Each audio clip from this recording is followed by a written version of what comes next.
Okay, so Declan, so a clean sheet last time out then, and while it only led to a point, are there things that you can learn from your defensive display, not conceding a shot on target in the game as well, that can help you create that defensive solidity going forward? Because before that clean sheet, it was the joint worst defence in the league for Tranmere.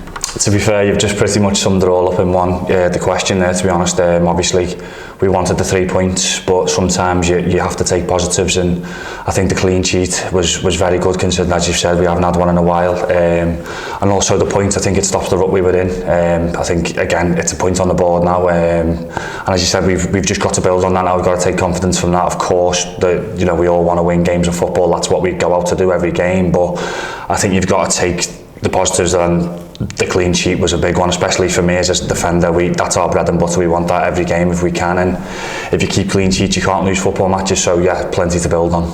What has been the issue defensively for Tranmere Rovers, you think? Why had the defensive stats not been that good until the last game? It's hard to put a finger on. Obviously, I think at the moment it's probably lapses of concentration, because I do think throughout games we are defending pretty well. I've been involved in a few moments where I could have done better and things like that, but I think again it's football matches are won in both boxes at the end of the day, and I think at the moment we're probably lacking that bit of quality in not just the defensive and probably attacking as well. I think it comes from everyone. I think clean sheets come from everyone, from just your strikers to your goalkeeper. So I think as a team we've got to do better, but yeah, first and foremost defenders have got to do their job and keep it out the net.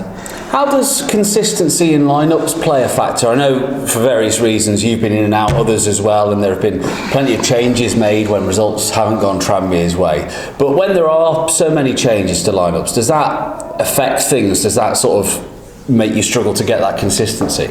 It can be a factor, but no matter what team the manager puts out, it's down to the players then to go and perform. And I think, as you said, we probably haven't been able to get a continuous run of players, consistent run of players due to injuries, suspension and things like that. So it's been tough, but again, no matter what team the manager puts out, we have a game plan, we work on things all week, and as players you've got to go and execute that. I've seen actually look for Tranmere fan reaction to games all the time, and actually among what is obviously quite a disappointing time and quite an angry time for Tranmere fans, I've seen praise headed in your direction. Just wondered how that made you feel. Of course, praise is always nice, but the run we're in, you're going to get bits of criticism as well. You've just got to take the rough with the smooth. I still believe personally I've got a lot more to offer and a lot more to do. You know, I've let myself down in recent weeks getting back-to-back red cards, so that's been a massive learning curve. I'll let the players down, the staff down, the fans down. I've got to look at myself there in the mirror, which I do anyway. I'm an honest lad. I'm always trying to do better and look at things what I can improve on. But yeah, of course, criticism and praise, as you've said, is nice, but I think you've got to keep moving forward. Fans' mood is very low at the moment, of course. Tranmere nowhere near where they want to be in the league, and fans are quite clearly upset with that. How is it playing in those kind of atmospheres when you know the fans are desperate for more from the team? Quite rightly so as well. We're disappointed that we understand the fans' frustrations, and I know it's been said, but you know, we know more than anyone. Tranmere Rovers should not be in this stage in the league. We should be fighting at the top end, and we know that as players. That's what we all come here for. Me as a local lad, you know, I don't need anyone to tell me that. So, of course, yeah, we're hurting at the time, but I don't think you can question the fans. I think they're backing us.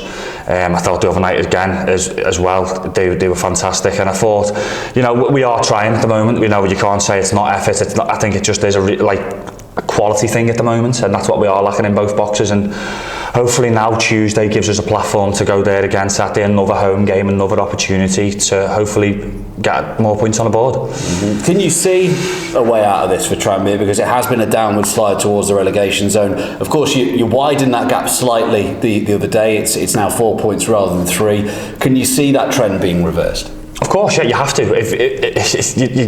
You're in a losing battle if you don't see the trend changing. We have meetings and things like that, and you know, as much as we do realise it's not good enough, there's moments in games where if we take our chances, the game could be a total different game. But again, you know, we're an honest group, we're a hard-working group. We are together. You know, and we've just got to take game by game now, and we have got to start winning matches. So.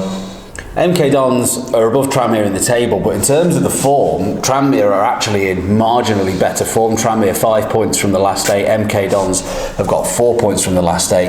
It's at home at Prenton Park on a Saturday, 3 o'clock. I mean, are there many better opportunities to get 3 points in a League Two game? Again, you've said it yourself. There's, you know, yeah, they're in probably similar form to us, probably trying to find the rhythm themselves. You know, signed a lot of players in January, but as you said, it's a great opportunity again for us now to go and stamp our mark on the game Saturday and go and try and start off a run now. And if you could do that, to get 4 points in 2 home games, do you think that could be a real mood transformer for the fans? Of course, yeah. You know, again, you keep saying it. If you win games of football, the fans will get behind you, and we've just got to find a way to win. And no matter what, you know, if the performance isn't great, or we're in that situation now where we have to do whatever it takes. I mean, whatever it takes to go and win a game of football on a Saturday or a Tuesday, whenever the game will be. Do you take the previous game against MK Dons into consideration at all? I remember it being a late equaliser and getting a good point there. Yeah, it was obviously I was injured at the time, but I think it's hard, isn't it? Sometimes, obviously, they're under a different manager now, different circumstances earlier on in the season. But I think you can always look at games and how you hurt them last time and what you can do this time. But I think again, it's going to be a different game Saturday, and it's one we're looking forward to.